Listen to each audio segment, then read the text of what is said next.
À 140 km au nord de Paris, Saint-Quentin. Une ville ordinaire au cœur de la Picardie. En ce mois de septembre 1986, tout est calme dans le quartier de Rémicourt. Un couple de jeunes mariés vient de s'installer dans cette maison. Lucie et Jean-Marc Bellemare y sont très heureux. Comme tous les matins, Jean-Marc, qui est routier, part très tôt et laisse sa jeune femme seule à la maison.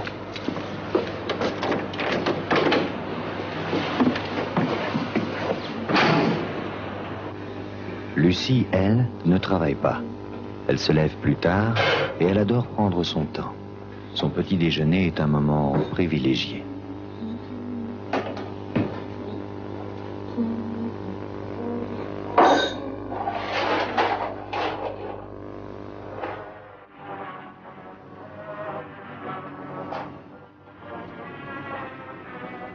Lucie s'étonne. Elle est pourtant très soigneuse. Elle est sûre d'avoir nettoyé la table la veille. Jean-Marc aura sûrement renversé quelque chose. Sans se poser plus de questions, Lucie monte dans sa chambre pour s'habiller.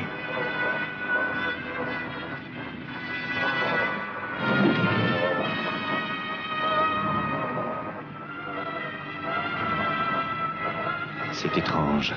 Ce sont les mêmes taches que celles de la cuisine. Et on dirait du sang. Il y en a même sur les draps. Un matin, je me suis levée. Il y avait des taches dans la maison. Par la suite, au fur et à mesure, je les effaçais. Il y en a eu dans le couloir, dans la chambre, dans la salle à manger. J'entendais des bruits sourds. J'ai commencé à avoir peur. Lucie, de plus en plus angoissée, a du mal à s'endormir.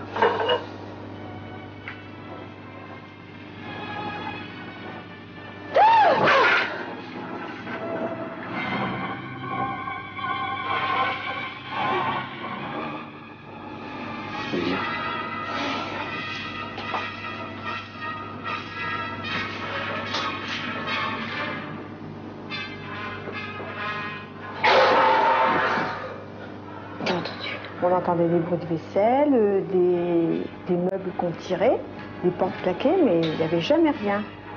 Et quand on se recouchait, ça recommençait. Lucie! Lucie! Lucie! Lucie, qu'est-ce qu'il y a? Réponds!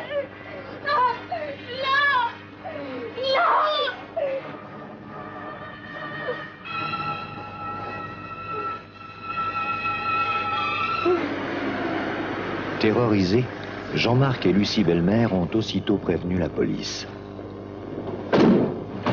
Dans la demi-heure qui suit, le brigadier-chef Piette et son adjoint Pierre Séparot se rendent sur les lieux.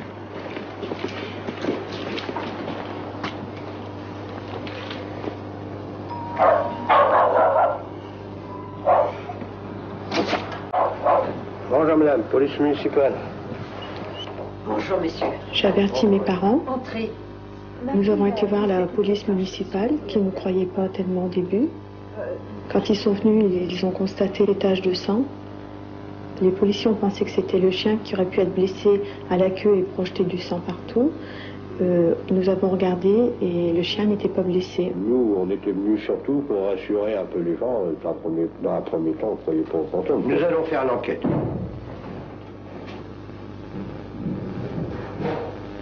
Maman, ça recommence. On n'est pas peur. Vous entendez, vous avez entendu, hein?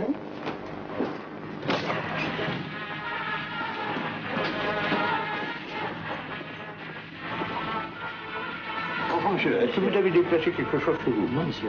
Vous êtes certain? Non, monsieur, c'est pas chez moi. J'ai demandé au locataire de la maison d'à côté s'il avait déplacé un meuble ou quelque chose. Il dit, on n'a rien placé du tout, on n'a rien entendu.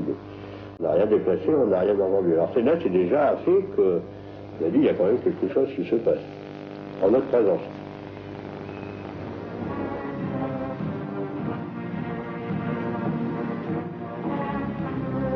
Que se passe-t-il dans cette maison? Comment expliquer ces bruits étranges? Et surtout ce sang? D'où vient-il?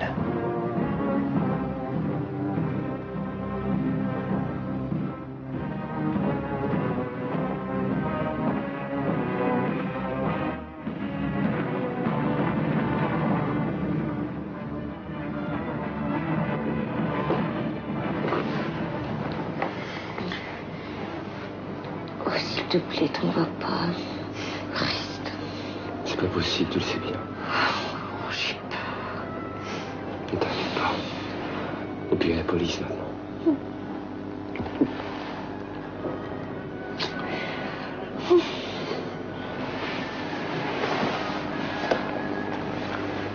Il est 5 heures. Jean-Marc doit partir travailler.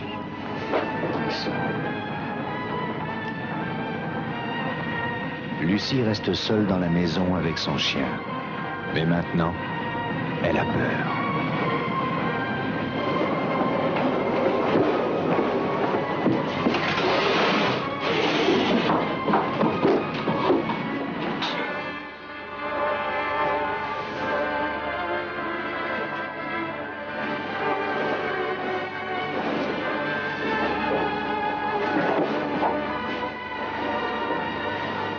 Souvent, j'entendais les bruits quand j'étais toute seule, jamais quand... Quelquefois quand mon mari était là, mais je pensais que c'était quelqu'un qui me voulait du mal à moi. Au bout de quelques heures, épuisée, Lucie arrive enfin à s'endormir.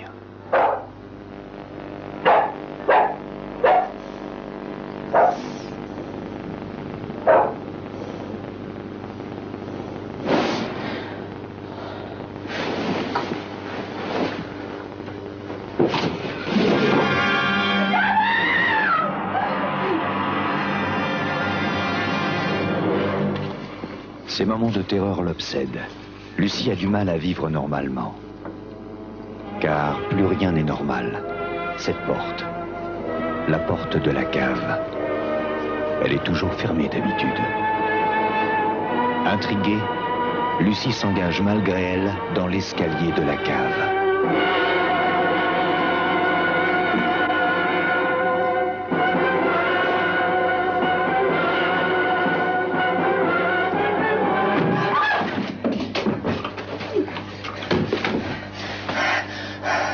La porte était vraiment fermée. La mère et la sœur de Lucie vivent le même cauchemar. Je sais bien qu'elle est toujours fermée, cette porte. Lorsqu'elle descendait, la porte se refermait tout doucement derrière elle. Et lorsqu'une autre personne descendait, il n'y avait absolument rien du tout qui se passait. La porte restait tout à fait normale. Et il n'y avait que lorsque Lucie descendait. Mais c'était tout doucement que la porte se refermait. Mais elle se refermait quand même. Très vite, toute la ville est au courant. J'ai essayé de les enlever. Oui. Les gens venaient, ils appelaient le fantôme, ils tapaient dans les portes. Mais allez-vous-en, allez, partez, partez. Mais laissez-nous tranquilles. Ils disaient, esprit, es-tu là? Ouvre la porte. Les curieux venaient voir ce qui se passait. Pour elle affronter les journalistes, enfin tout, ça a été dur aussi. Parce qu'elle s'est dit, bon, bah, ça va être dans les journaux, ça va passer à la télé, on ne va pas le croire. Mais elle a vécu ça très difficilement aussi. Pourtant, à Saint-Quentin dans l'Aisne, dans une maison d'un quartier populaire, il se passe depuis quelques mois des faits pour le moins troublants. On va même jusqu'à parler de la maison sanglante. Françoise Boissonat. Saint-Quentin, ce n'est pas Avoriaz, et pourtant ça se passe comme dans un film, mais c'est beaucoup moins drôle qu'au cinéma. En janvier, les belles-mères sont intriguées par des phénomènes quelque peu troublants, qui se manifestent surtout la nuit. D'abord, ce sont des bruits de vaisselle que l'on casse. Enfin et surtout, c'est l'apparition de petites taches brunes qui, peu à peu, envahissent les murs, les rideaux, le lit. Ça vous arrive souvent de courir après les fantômes? C'est la première fois que ça nous arrive. Hein. C'est la première enquête sur les fantômes. Et maintenant, tous les soirs, Jean-Marc trouve des curieux devant sa maison. Ouais, bon. Vous n'avez rien d'autre à faire.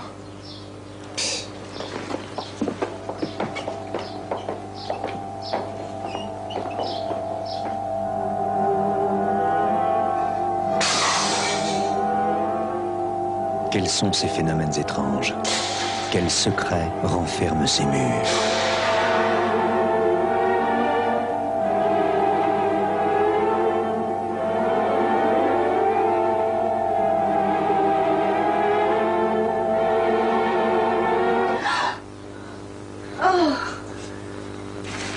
Ne trouvant aucune explication rationnelle, le jeune couple commence à penser que quelqu'un leur veut du mal. Aurait-il un ennemi qui s'acharne contre eux?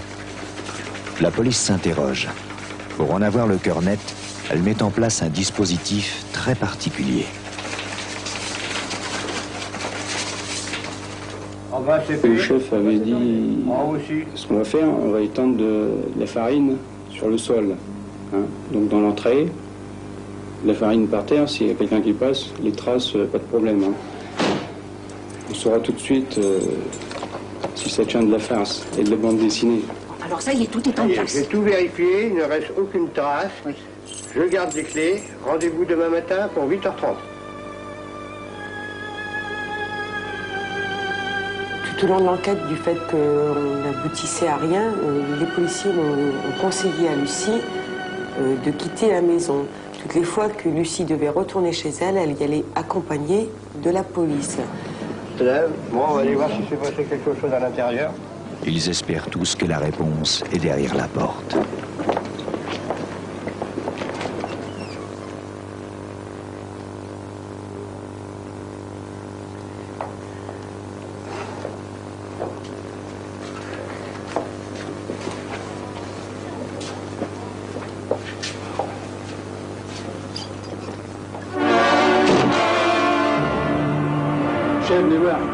Et des nouvelles taches de sang sont réapparues sans aucune présence dans la maison. Hein.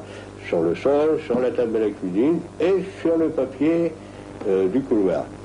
Et suite à ça, nous avons prélevé des échantillons de papier sur les draps pour faire analyser le sang. L'expertise montre aussi qu'il s'agit de sang humain et en tout cas pas de sang animal.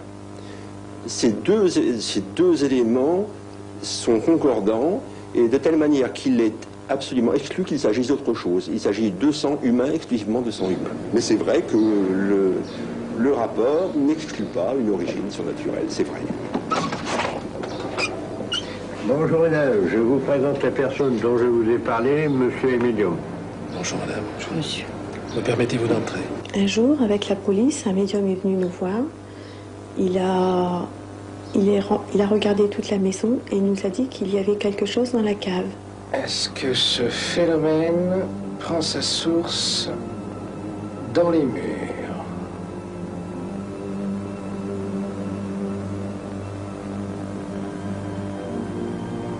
Non. Est-ce que ce phénomène prend sa source au sol?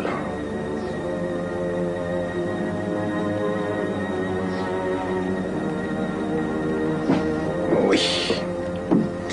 Alors maintenant, nous allons déterminer l'endroit.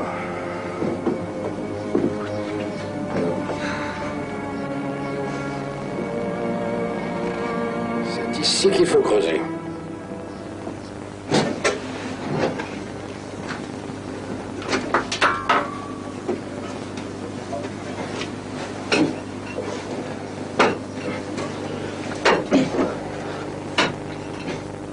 Qu'est-ce qu'on va trouver là-dessous? À mon avis, ce sont des ossements humains charriés par une rivière souterraine.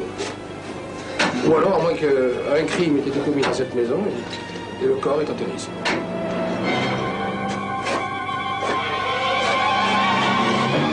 Pendant que j'étais à la cave, pendant que le médium faisait ses opérations avec son pendule, moi me trouvant en position arrière des propriétaires de la maison, du reporter et du médium,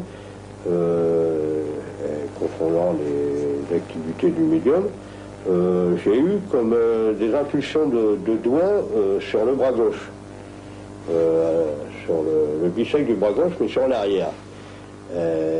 Pour moi, il y avait une présence derrière qui m'appelait. C'est à ce moment-là que je me suis retourné, que j'ai vu que derrière moi, il n'y avait personne. Alors là, je prépare que les cheveux vont dresser sur la tête. Hein. Les fouilles de la cave n'ont donné aucun résultat. Au bout de 3 semaines d'épouvante et toujours sans réponse, Lucie et Jean-Marc Bellemare ont définitivement quitté cette maison maudite qui aurait dû être celle de leur bonheur.